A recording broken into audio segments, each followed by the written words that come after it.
Guys, তোমাদেরকে কি বলবো আর, গ্যাসের এত প্রবলেম হচ্ছে যে আজকে আমরা রাত্রে মানে মা মেয়ে দুজন ঠিক করেছি চাউমিন খাবো। তো সেই চাউমিনটাও আমাদেরকে কিসে করতে হচ্ছে দেখো শুধু একবার।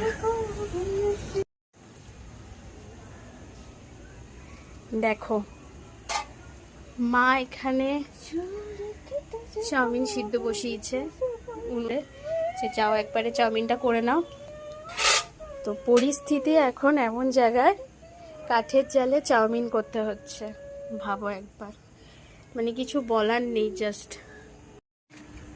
তো গাইস দেখলে কাঠের জালে মা রান্না করছে, এই ফার্স্ট টাইম কাঠের জালে মা চাউমিন করছে।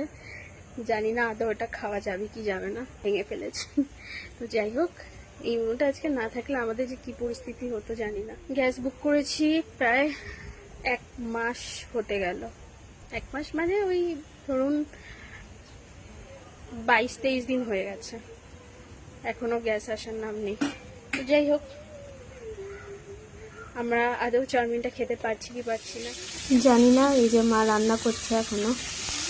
তো গাইজ আজকে আমাদের ব্লগটা এখানেই শেষ করছি, আবার নেক্সট কোনো ব্লগে দেখা হচ্ছে। তার আগে অবশ্যই তোমরা কিন্তু আমাকে জানিও কাঠের জালে কেউ তোমরা কখনো চাউমিন করেছো কিনা।